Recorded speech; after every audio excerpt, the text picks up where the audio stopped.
Victoria? No, we haven't. We haven't yet. It is lovely, though. I have been there. Well, my cousin's now his son is running it. It's a very famous restaurant in Victoria called Pagliacci's. Oh, And All right, I think we're recording. Are we, does it indicate there's recording or no? It says content is being sent to a third party. Is that? Mine says this meeting is now being live streamed. This meeting is being live streamed. Yeah, it should. So what I just learned is there's a place that pushes record. You do not put it on that. There's a whole nother thing to go to our live stream. Well, welcome everybody. Those of you who are not here with us today on February 13th, 2025 in very gloomy Southern California with atmospheric rivers. I was going to share with you, by the way, the image in Genesis of how rain occurs. How do they understood? How did the ancient world understand that rain occurred? Where does rain come from? above. Above. Well, but how is there? Why? I mean, what's up there above? You all know the story. Put it all together. Oh. Came from God, angels crying. I don't know. Right? What happens, right, when God divides the waters, the upper waters and the lower waters? Or Kiach or something, whatever the word is. So, George, right, there's upper waters up there. Yeah. And there's a membrane that supports them. Yeah. And then when it rains, the windows of heaven are opened. Mhm. That's where rain comes from. The windows of heaven are open. I thought it was the angels crying because No, we're in such a mess. No, that's a Bubba Misa. That's I thought it was God cleaning house.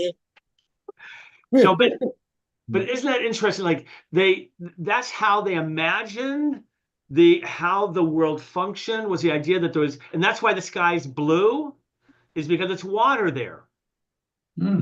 Right? Just like the lower waters, the upper. Isn't that fascinating? Like, it makes sense if you want to think about how you look at a world that way, that there's waters down here, there's water up there. That's why the sky is blue. It's the same color as the ocean. And, when it rains, that, God opens those windows and the rain, the water comes down. So the atmospheric river, by the way, the river's up there, it's coming down. Anyway, we are going to talk about God today. And by the way, those of you, the carols, who else, anybody else was at the God class this past week? Anita, a bunch of you were. So you're going to enjoy it. I'm going to send what we're doing today to the group, because I realized as I was preparing this, I go like, oh my gosh, that class would love to get this, because we're going to talk about Rambam, who I talked about, and his idea about God and about looking at the world to understand God.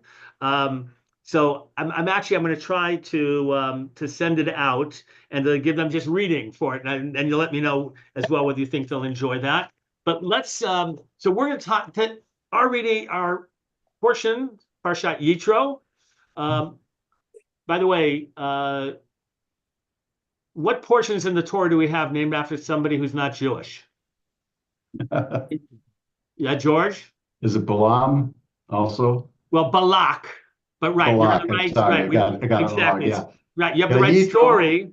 At least initially was not Jewish. We don't know. There's some the Midrash or whatever that he converted or Who, Balak? later. Who, Balak? No, Yitro. Yitro, correct, exactly. Yeah, So yeah. Yitro, depending on whether you assume he converted or not, which the rabbis always love to convert biblical figures who are not Jewish, that named after somebody who is not Jewish.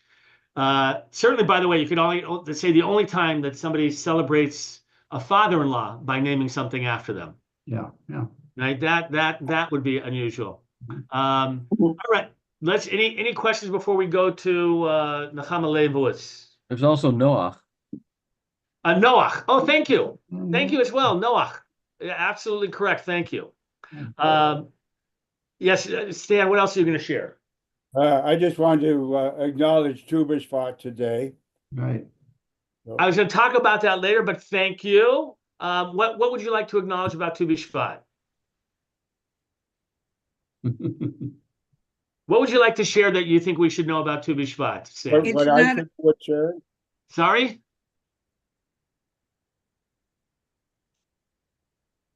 Stan, yes, what? I would share that it should be connected to Israel and not just a tree day for people who want conservation of ecology. So it is interesting. Tu B'Shvat has evolved later. So what's one of the more famous, more modern mystical traditions of Tu B'Shvat? Hi, honey. Tu B'Shvat Seder. Yeah. And the Seder, Stan, aside from the 4 cups of wine that mirrors the Passover Seder and red and white wine, there's the different foods from the land of Israel that's eaten.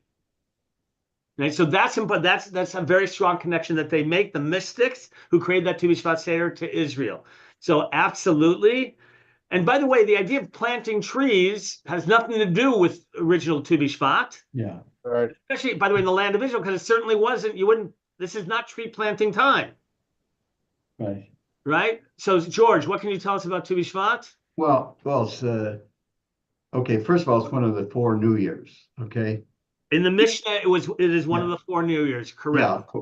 Yeah, we got Nissan. You don't have to go through it. You don't have to go through them all. It's one of the 4 New Years. And when they count the years of the trees starting at that date. George, hold on. Right. By the way, there's a debate there about whether it's the 1st of Shvat or the 15th of Shvat.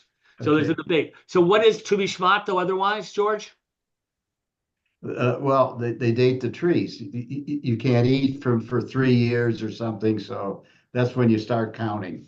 So it's really, correct, more than eating, it's the tithing that was important. Tithing, okay, tithing. Right? After 3 years, the 4th year you would tithe, and the 5th Yeah. year you could eat. And it was only in the land of Israel. So thank you, George. That's great that you knew that. All right, so that is Tu B'Shvat. We acknowledge and a wonderful celebration. Let me share.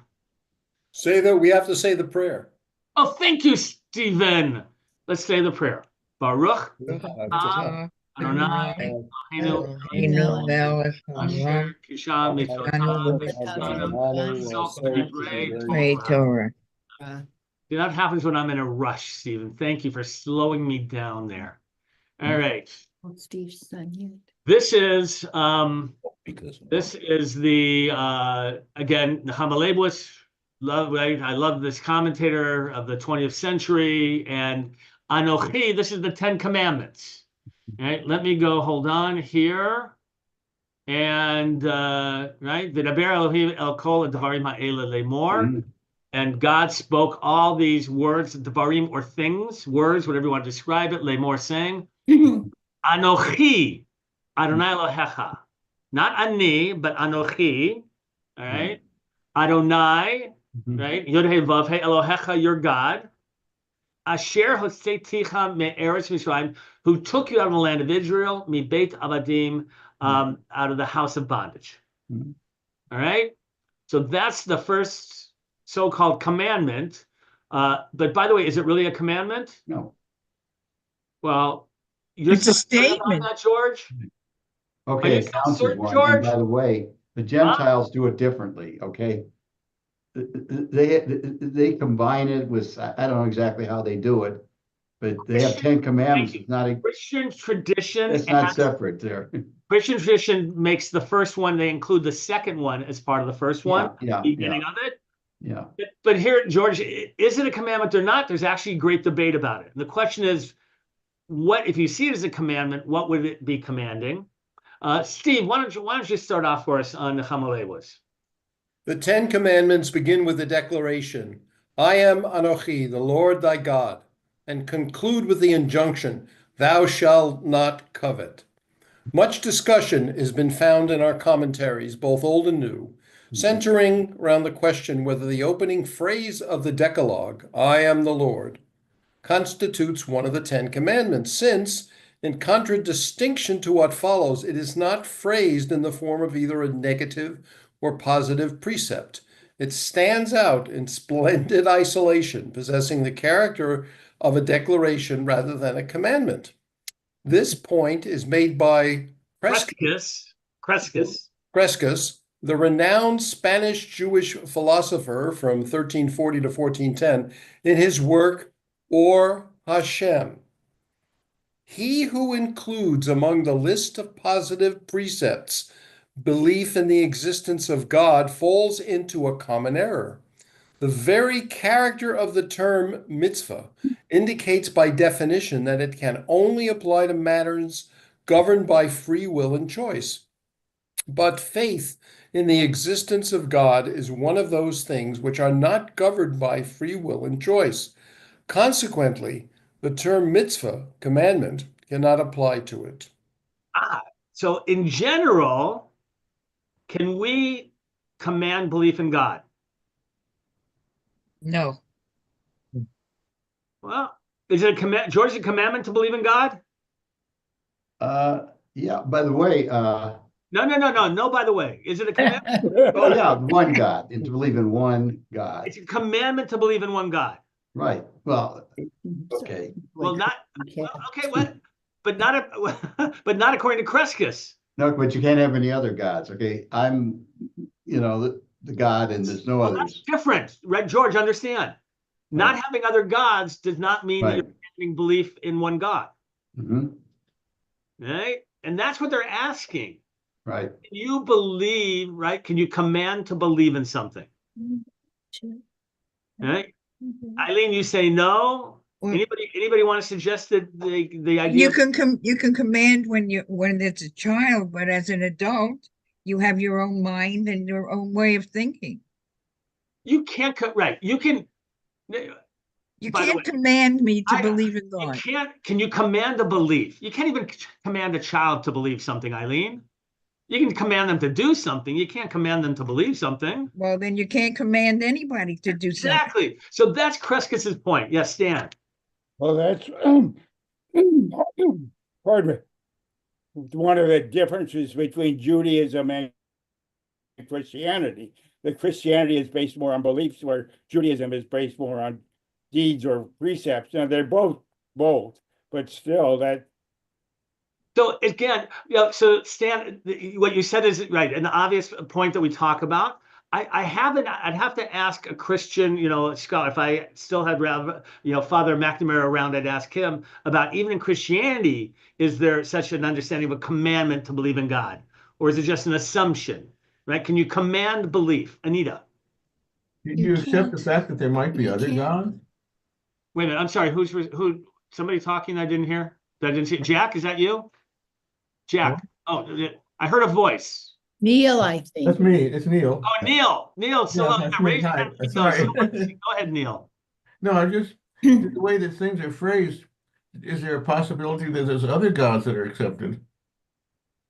So, and that's what George is saying. So here's an interesting question: whether, the idea that God was just the main God is what pure monotheism, or was it a sort of different form of monotheism in which other gods, but God was the Godhead? So that's where George is saying, Neil, that what the Ten Commandments does do is say you can't believe in any of those other gods. You can't. Well, by the way, let me correct that, George. It doesn't say you can't believe them. You can't worship them. Right. Okay. Right. Right? Is everybody clear on that? Let's be really clear. All right, Jack.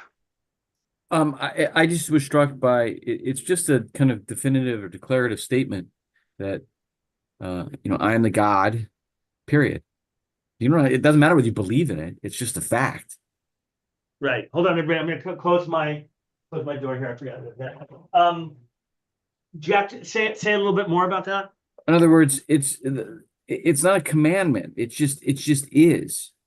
It's just according to what we just read. It's just there's nothing to do. It's kind of like saying there's oxygen in the air. You don't have to believe that or not. It just is. So, Jack, it's so fascinating you say that, because they talk about the difference between the Bible and other cosmologies, right? So cosmologies is understanding the cosmos and the origins of the cosmos as well. And it's the Bible, when you talk about cosmologies, Jack, is the only one that doesn't bother to explain where God came from. Right? It's assumed God is just there. And I think that's what you're talking about. There's an assumption about God. And I think what you point out the Ten Commandments, one could say it's from the very origins of the Torah itself. That kind of assumption. Like you don't have to prove God's existence. Anita. You can't honor your father and your mother either. You can't be commanded to honor your parents. It has to be something that you do. So I'm thinking of it more as if you are a good person, and you can define that in any way you want. You do these 10 things, one of which is to believe in a superpower. And so I therefore take it as, yes, it is a commandment. A commandment to believe. A commandment to believe. All right. Just like a commandment to honor or any of the others. Okay, but remember, they will always, the rabbis, and you know this, I think, understand those words kaved, honor, and yirah, fear or awe, right, of parents. We have those two commandments, right? You shall honor them, kaved avichavtecha, and then you shall honor them. I mean, you shall revere them. The rabbis translate those, as you said, into action, right? Because they as well were challenged by the idea you can't command an emotion. Right. That's why we're not commanded to love parents. Right? All right, Kathleen. I think this relates to something I think Jack said, but I think it's in the issue that it's inherent, and God is inherent in every Jew. So it doesn't have to be a command, because it is so inherent in us that when there was no coercion, remember how the rabbis talk about that on Mount Sinai it was overturned and it was like a jar over us. That put God inside every Jew at a superconscious level, so that even when God isn't even mentioned at Esther and we reaffirmed him, it's inherent in us. So we don't have to command it in a sense, because that presence was so all-consuming that it involves us. So we just have to recognize that's part of our true self. All right, so you are good. So you've all started to share your own personal understanding, which I love, about can we command or not, or what does it mean, this first commandment? Let's go through now and see from a Bravanel, and we're going to get to Rambam shortly about this. So keep on a little bit longer, Steve. Please share. Oh, I will. That would probably help you, wouldn't that? It would. Hold on, you. You're always making trouble, you. I'm known as a troublemaker. All right. Where was I? A Bravanel, and again, by the way, it's always important to know the place that people are and the timeline that they're in. So a Bravanel is that Spanish one, a Portuguese, and who's living at the time of the Inquisition, who's in the involved in the king's house. As I think he was accountant or finance or something, but very enlightened, time. Go ahead. Abravanel advances a similar view. The phrase, I am the Lord thy God, constitutes no commandment, either dogmatic or practical, but is merely a preface to the subsequent commandments and injunctions, a declaration making known to the children of Israel who was addressing them. All right, so this is saying that that Abravanel and Crescus, this is not a commandment. Not a commandment. It's simply a preface and introduction to the commandments themselves. And again, and that's why, what George said, that the Christian tradition numbers them differently. That's why we don't know the correct divisions. There's actually a possibility that there's 14 different commandments in these 10 commandments. Right? If you separate out that you shall not bow down, if you separate you shall not worship, if you there's ways when you look at them and that you can come up with 14 or 15. So the division that we assume is the Jewish one is the only one is not correct. Let me, hold on. Let's see. Can you see the next page? Yes, Yitro 2? Rambam on the Oh, left. Ramban. Ramban, however, in his Sefer HaMitzvot, Book of Divine Precepts, and in his famous Code, considers the first verse of the Decalogue to constitute a positive mitzvah. Moreover, he makes it into the first and foremost mitzvah, laying down that it embodies the most fundamental of fundamentals and the pillar of all sciences. Here are the relevant citations. All right, so this Rambam, and those of you who are taking the Torah class, Rambam's going to take what will be considered, because we talked about, logical. Remember Milton Steinberg about it's logical belief in God. Rambam wants to argue that as well from a science standpoint because he is science oriented.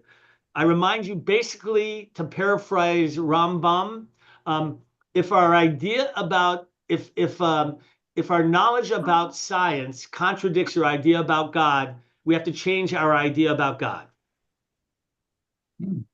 Right? Because he believed in natural order. He believed in the sciences. Right? And so they would have to harmonize it, but it means you would have to adjust your belief in God. Right? So, for example, does God create miracles? Yeah, God creates miracles, but in a science-based model, how do miracles, where are they? They're built in the very fabric of creation, Steve. But what is the definition of science? Okay, so we're going to get to that. So science is going to be knowledge, but here, let's tell you what, let's have Kathleen, why don't you begin to read the Rambam, the first mitzvah. The first mitzvah is that he commanded us to believe in the deity. That is, we believe that there is a cause and motive force behind all existing things. The idea is expressed in the statement, I am the Lord thy God. So what's being asked to believe? To believe in God. But not yes and no. What belief, what science is being asked that Rambam says you're supposed to accept? That he's the first cause of everything. That there's a first cause. Now that's a philosophical statement, Steve, right? Right? The idea that there's a first cause that moved the creation, right? That's the essence, is a scientific belief. And so what Rambam's saying is believe in that, and that God is that first cause. Everybody, isn't that a fascinating way of trying to push belief in God? Right? Yes. Anybody George, it's a unique way. I think the Greeks had something like that too, but the first cause, not the Jewish one, but the concept of a first cause. There are Philo and others have those were Jews. Yeah. Right? No, but the ancient, the course that I didn't like in college, which I stumbled through, Greek literature, whatever the requirement, but there's some of these guys had that concept. They did. Something started the ball rolling, Yeah, the idea of first cause is an important one because, by the way, later on, every cause has every cause has a previous cause. Anything set in motion was set, So all of this is tied to, if you're going to understand it, Kathleen, as a commandment, Rambam's trying to give you a scientific, Steve, approach towards accepting it. Accept first cause and that God's that first cause. And you're good. All right, keep going, Kathleen, now. So that's from his Sefer Mitzvot. Now, this is from Yesadei HaTorah, from a different source, but Rambam, go ahead. It constitutes the most fundamental of fundamentals and the pillar of all sciences to know that there is a first cause bringing into existence all existing things, and that all that exists on heaven and earth and between them exists only through the truth of his existence. The knowledge of this concept constitutes a positive precept, as it is said, I am the Lord thy God, and whomsoever it enters his mind to think that there is any other god deities transgresses thereby a negative precept, as it is said, thou shalt have no other gods before me, and repudiates a fundamental principle, since this is the most important principle upon which everything depends. All right, so hold on. So they sounded very similar, but there's a little bit of nuance and difference between these two quotes and sources by Rambam. So I'm gonna give you one more paragraph to read, Kathleen. A significant variation between Rambam's version of this precept in the Sefer HaMitzvot and the Code has been observed. In the former, he calls us to believe in the deity. In the latter, we are no longer enjoined to believe that there is a first cause or informed that the belief in this concept constitutes a positive precept. He writes that it is fundamental to know that there is a first cause and that the knowledge of this concept constitutes a positive precept. All right. So what she's saying is, by the way, if you think this gets a little bit complicated, just wait till we're going to skip a section that deals with grammar and trying to prove a point. Eileen, you'll be grateful for me to skip that part when we get I there. don't even understand what we just heard. No, exactly. So that's why I want.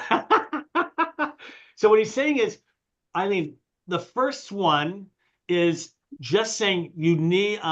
The first one is that you're commanded to believe in a deity. The second one is just you're not commanded to actually believe in a deity. Just believe in a first cause. What's the first? I don't get the first cause. Oh, I don't first get. causes. So here's philosophically the question, the issue of the first cause is that what starts the whole ball rolling of life, of universe, of existence. There's something that initiated it, Eileen, right? So for example, we talk about the Big Bang Theory, correct? Right. Now, with all of that, they can go back to, I forget what the numerical value is. It's like 0.000, like hundreds of zeros. Like they can take you back to almost the moment of the beginning of the Big Bang, but they can't take you back to it. So what created the Big Bang? How did that get? So now apply that to first cause. What was the first movement of existence? Where does that come from, Eileen, right? Think about a snowball, right? It's turning into an avalanche or into a huge, right? What started that beginning that it rolls and rolls and rolls and becomes this much bigger? First cause is what propels the first motion to create existence? Well, no, the first cause was the snow. Well, yeah, but who pushed the snow to start it? What kind? So they're saying it's God. But first right. You can say two ways to approach this. We don't know what the first cause is, or we can say it's God. The Big Bang wants to posit very often a non-theistic, an atheistic approach towards creation, right? But that approach can't answer how did it all initiate? What was the flash of energy that hey, good. That was all good. All right, let's go on. Rob, would you like to read? Yes, I would, but I don't know where we. A well-known dictum, rabbinic dictum. A well-known rabbinic dictum cited by Rambam in his guide affords a clue to the change in wording. By the way, his guide, it means that's shorthand. I saw you wanted almost to complete that. Guide for the perplexed. Right. That's why it's a capital G, Moreh Nevuchim. And I told you, like, good luck. Anybody who thinks that they can read that and understand it. So forget it. I've tried reading it, and it is like we'll leave it there. Go ahead. Rabbi Simlai, is that? Expounded 613 precepts were transmitted to Moses at Sinai. Said Rabbi Hamnuna, what is the textual support for this figure? Moses commanded us Torah. Torah adds up to 611. Anochi and Lo Yiyeh, the first two commandments of the Decalogue, I am the Lord, and you shall have no other gods, are not counted since they heard them directly from God and not via Moses. All right. So they're trying to understand does Rambam say that you have to believe in God or not? So, Yeah. by the way, how do we know that there's 613 commandments? So, Oh, yeah. so like George, how do we know there's 613 commandments? Well, I can get to 611 by Torah, you know, the numerical, Right. and Torah, Ziva, Alonu, Moshe, you know, the concept, and there were two others. But So George, hold on, there's 248 and 365, right? 248 positive. you're going too deep, George. Sorry about Okay, this. Yeah, okay. but Mike, the question is, how do we know there's 613 commandments? If you could count, George, if you started counting yourself, you'd come up with a wholly different number. Right. So somewhere there's a tradition that there's 613 commandments. So Right. how the rabbis have this understanding, they create this, like this is how they understand it. You Right. must take the numerical value of the letters of the word Torah. That gives you 611. We're Mhm. too short. Well, why? Because according to the story of Mount Sinai, Mhm. which we were going to read about, is that the first two commandments, if you remember, God, apparently one midrash is God started, and then the people say, oh, it's too much for us. And that Moses continues with the third one. So, George, the important part is here that Rambam is saying that believing in God, that first command, seems to be a command. All right. Wait, Stan, did you have a question or comment? Well, I was going to say that the gematria itself is more superstition than really logic, but they put it together and they call it Torah or whatever you want to call it. Gematria, right. And here, George, here's where I get, and I agree with Stan. Gematria is simply a much later tradition of trying to be able to validate and to prove something. Right? So, for example, George, do you know how we, looking at the tzitzit, how they represent the 613 commandments? Looking at the what? When you look at the tzitzit, you shall think of the command. Oh yeah, sure. Right? Seed is 600, and then the threads are 5 and 8. Good. So, but by the way, would you agree that that's pretty much of a pretty fanciful, right? Okay. Okay. I really don't know. However, it could be argued that these were hidden things. You know, as you study it, you start to learn, you know, what's behind it. All right. That argument. George, there are people who believe that. I will tell you, Yeah. like, I reject that. Okay. I reject the code, by the way, this theory that you can, the Torah, you can find. No, I'm not even saying that. I'm not saying that. No, but there are, but those people, Yeah. George, believe that, right? Okay. Right. So there are, and so I understand. And George, you're right. There are people who accept it. There are hidden traditions, and I'm not gonna negate that 100%. All right, let's keep going, Rob, with Malbim now. Malbim makes an interesting attempt to accept Rambam's view of Anochi as a commandment, and yet meet the objection raised by Crescus. Remember, what was the objection of Crescus, Rob? It was that you can't command a belief. Right. Okay, go ahead. In his code, Rambam deliberately changed the wording from believe to know. Steve, so now we're getting into you, into like, what is science? What is knowledge? All right, good. Keep going. He wished to stress the intellectual basis of this precept.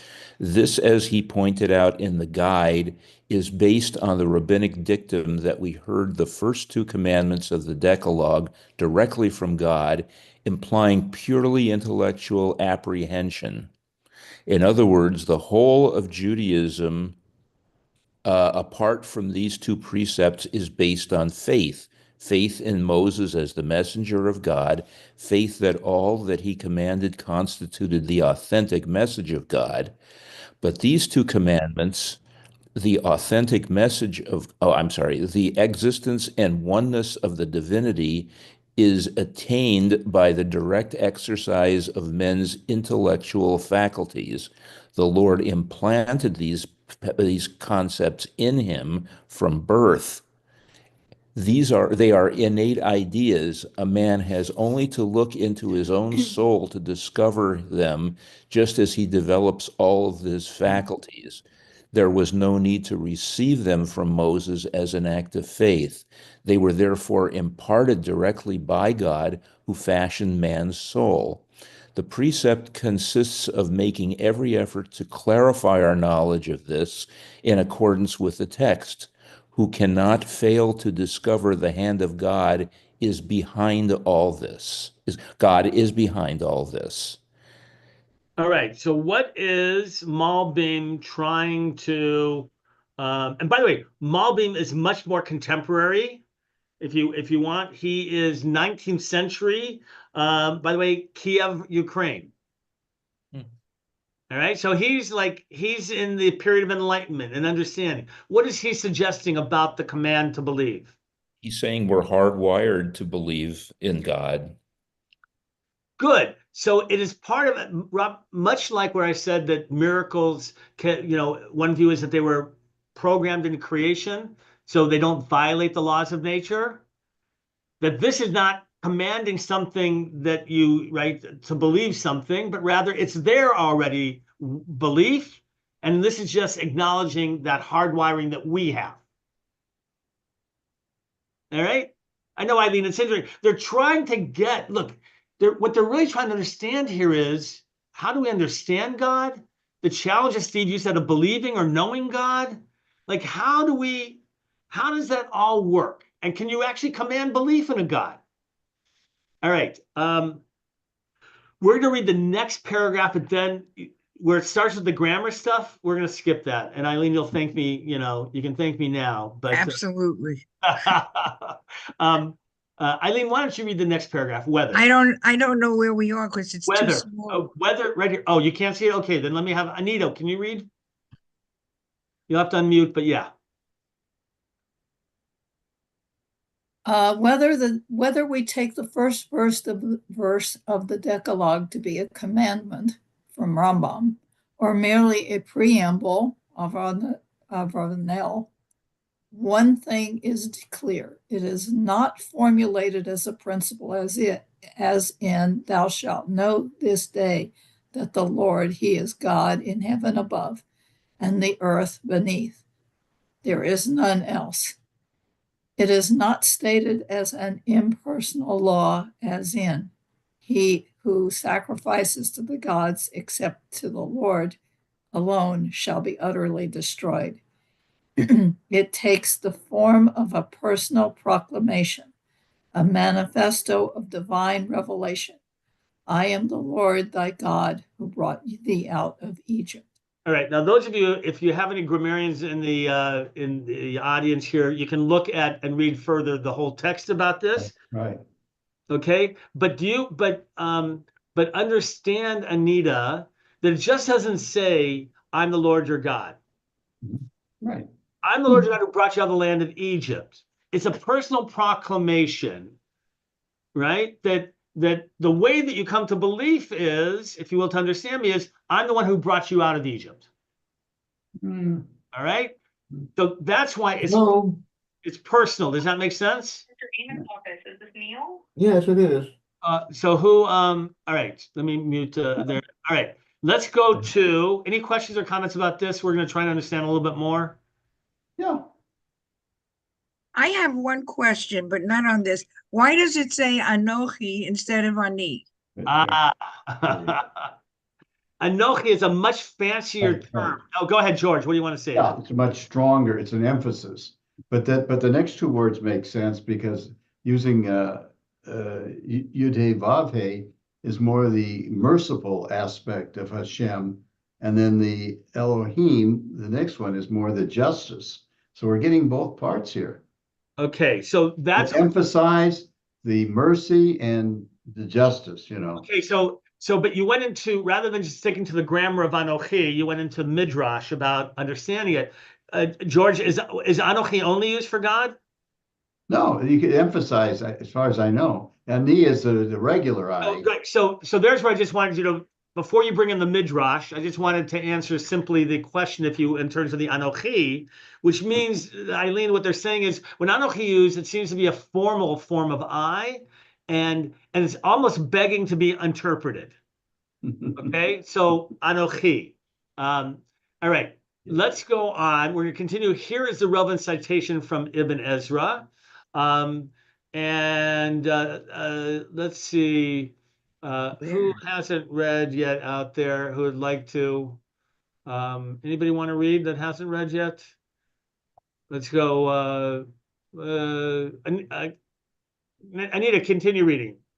Rabbi Yehuda Halevi. Oh, okay. Rabbi Yehuda Halevi. May he Right. So rest this is from Ibn Ezra, right? Okay. Rabbi Yehuda Halevi. in honor asked me, why did the text read, I, the Lord, am thy God, who brought thee out of the land of Egypt, and not who made heaven and earth and made you too? Wouldn't that have been interesting? Right, George, why didn't God say, I'm the Lord your God who created heaven and earth?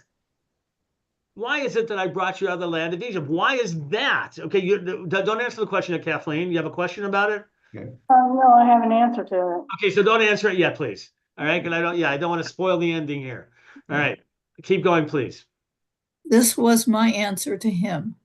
Know that not everyone is capable of attaining the same level of faith. Some believe in God as the basis of heresy. Those in authority tell them it is written in the Torah given by God to Moses. Should a heretic question their faith, they are dumbfounded because they don't know what to answer. One who aspires to master the science, which is stepping stones to the desired goal, will see the work of God in the animal, mineral, and vegetable around him, in the human body, the workings of our limb. He will master astronomy and the laws of nature. The ways of God will lead the philosopher to a knowledge of God. This is what Moses meant when he said, make known to me thy ways, and I shall know thee. The Almighty stated in the first commandment, I am Lord, am thy God. Now, I, the Lord, am thy God. Only a person of deep intellectual attainment will be satisfied with this formulation. The message of I am the Lord will satisfy the intellectual elite of any nation. All right. So, who wants to take a shot at what does that mean?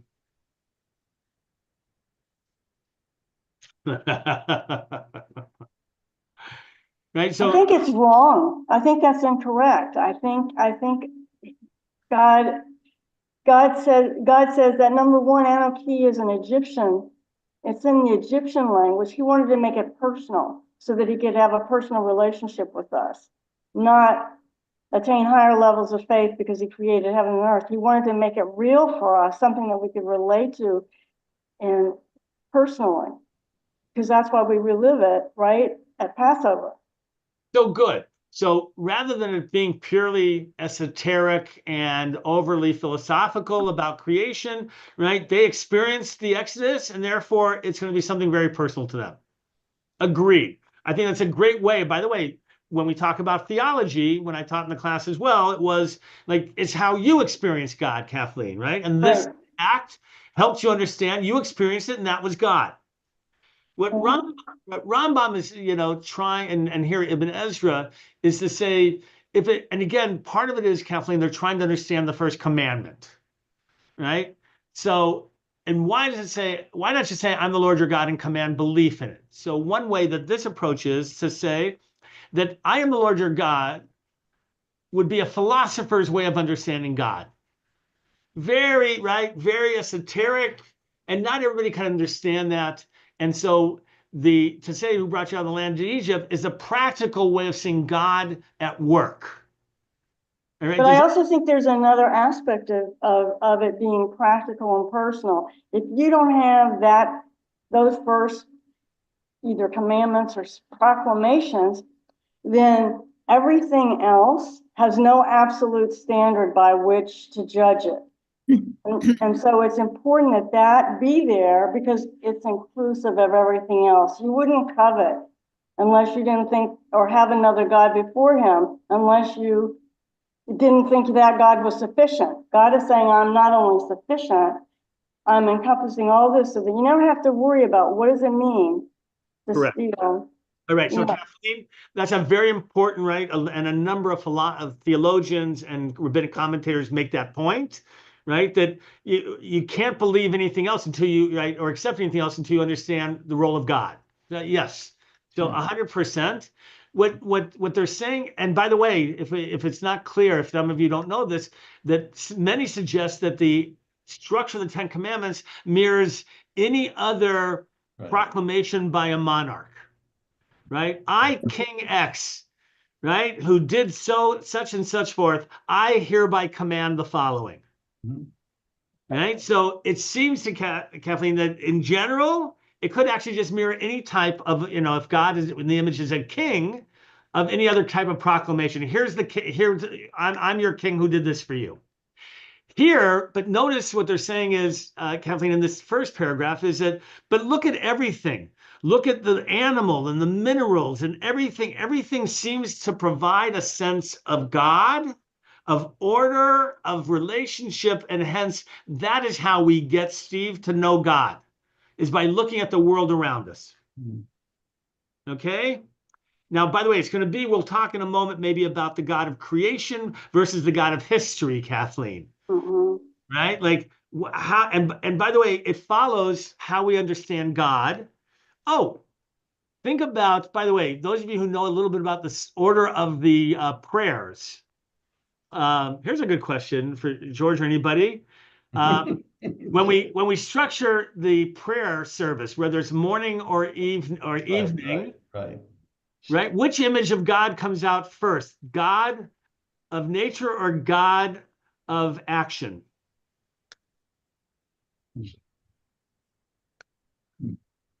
It's God of nature. Right? George, think about Friday night service. We first talk about God who created light and night and day. And then only then afterwards do we get into the Song of the Sea and that God redeemed us there. So it's interesting, Kathleen, right? There are different ways to experience God. Well, then maybe all of it's correct in that sense. It depends upon which perspective. It's like a crystal. Kathleen, that's the point here. Which one and is it a philosopher's view of God?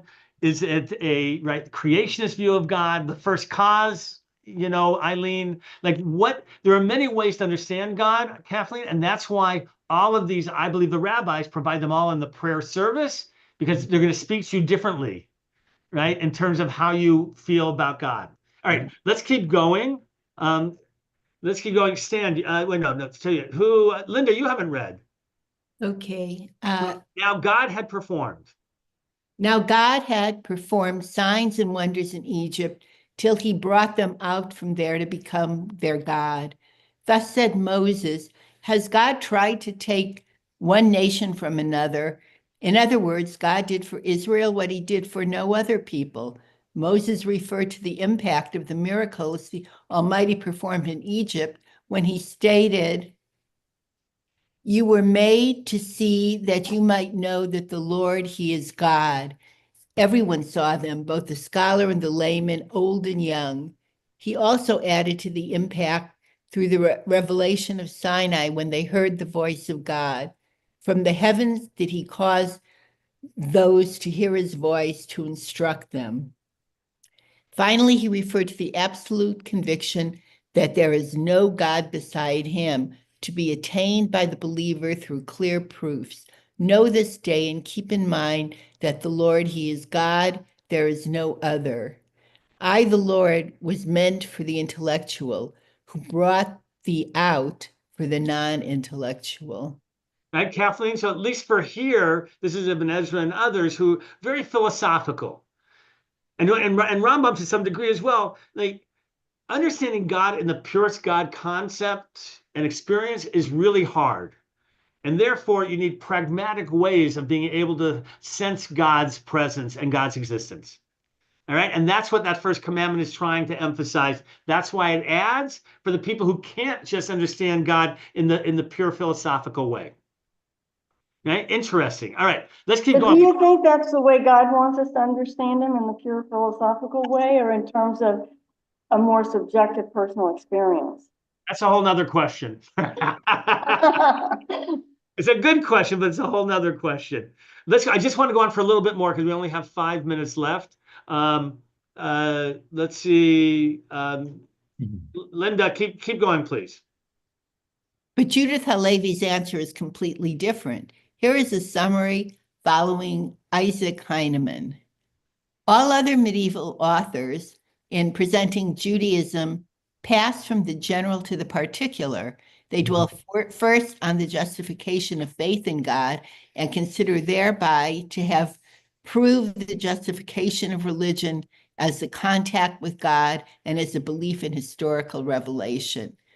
But Halevi does not start with natural phenomena and from there proceed to the creator.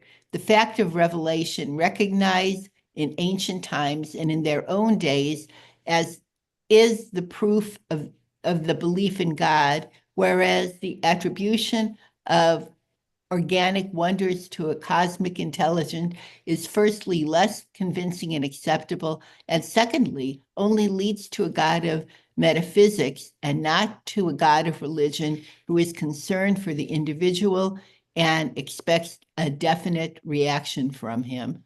All right, keep going. Read one more. Fundamental. Fundamental for Halevi is the distinction between Aristotle's God, to whom speculation alone conduces, and the God of Abraham, for whom the soul yearns.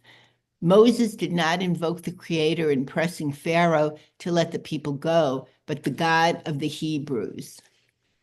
Right. Heinemann, yeah, go on a little bit more. We got another minute. Go ahead. Heinemann observes that Ibn Ezra's answer we cited above is diametrically opposed to Halevi's. For the latter, faith in the creator of philosophical theology is inferior to the religious experience of God's miracles. He who has discovered God in the abnormal will recognize him in the wonders of every day. Even an image such as God's hand or the apostrophizing of God as light has more effect on us than all abstractions. Halevi, unlike Ibn Ezra, teaches us that metaphysical conceptions of God are a poor substitute for the real thing and are designed for those who are incapable of rising to the level of faith. All right. So Kathleen, did that answer it a little bit? Yeah. So which is better, Kathleen? I think both are necessary, but I think from living in this world, making it more personal is better. All right. So we have 3 choices here, and Stan, I'll get to you in a second. We can command belief in God, or we can say that belief in God comes from knowledge of God, or from a belief of God comes from a knowledge of understanding how God works. Right? Does that make sense in terms of a question about how do you get to belief? Go ahead, Stan. What are you going to say? Pardon me again. I was going to say that we can also take Mordecai Kaplan's approach, who grew up in the most orthodox surroundings in the 20th century and said, I can't believe any of this, but I know that the world isn't random, that it's perfectly ordered, and that the fact that it's ordered in such a way, like when I look at the world around me, and I call that God. So, well, actually, I think I would disagree with your description of Kaplan. The way I understand Kaplan is that Kaplan talks about a force, that God is, right, a force at work in the universe. And so it's created the universe, but it doesn't interact with it. But that's different. But I just want to be clear, right? That's different than what you said. Okay. Kaplan is more that there's a force that compels us to do good. Okay. Yes. Right? There's a force that compels us to direct ourselves towards God, like a magnetic force, if you will. But it's more. You're thinking, I think, more Heschel that talks about experiencing God in nature. Mm. Right? Heschel's the one who talks about radical amazement. Yeah. Right? And that leads us through God. But you're right, because Kaplan does radically redefine our understanding of God, though, more than Heschel, right? Mordechai Kaplan rejects the traditional understanding of God. So you are correct there, and I want to thank you for pointing that out. What do we take from this in the couple minutes that we have left? What did you take from today as we dissected this first commandment about God?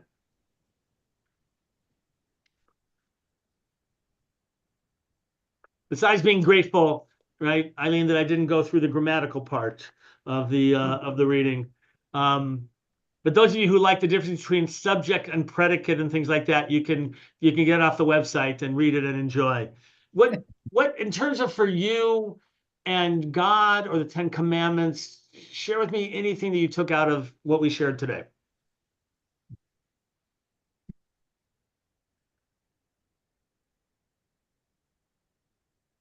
Did I leave you stymied? Nothing, Steve. What do you take from this? I'm thinking we're the Jewish people. We see ourselves as special, and we have a Torah that documents our experience. But I think about, what about the Egyptians? What about the other peoples of the world? How are they seeing the same thing? Do we have a common thread amongst the different peoples of the world? So that's what this hour made me think of.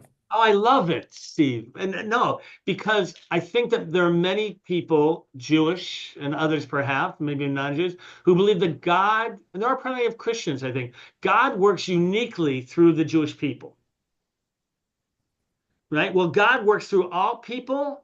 The Jewish people have a special status in terms of the messages that God wants to bring to the world.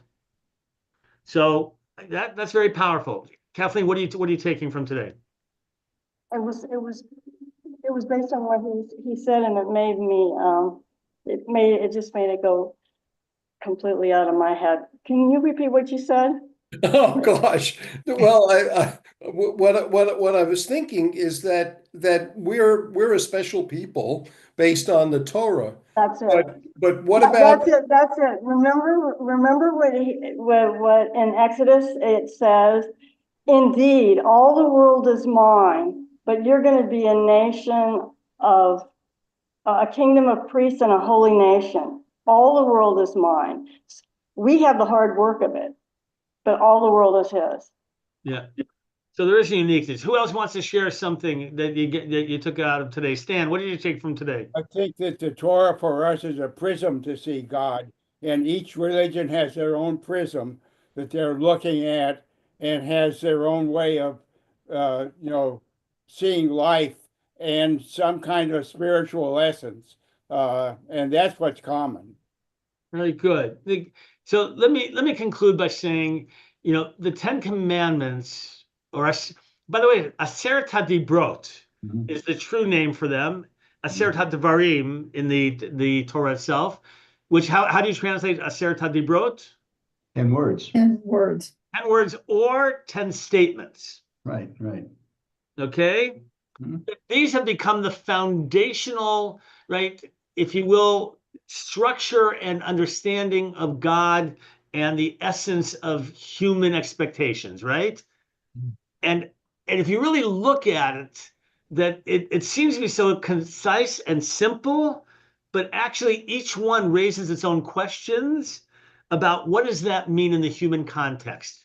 Even belief in God, even that's what seems to be a straight question of, is it a commandment or not, has such nuance to it that I still find so fascinating. Words that can resonate in so many different ways seem so simplistic, but really are far from it, and hopefully provoke us to think often about God and ourselves. So anyway, a pleasure to share with you. You'll find out next week.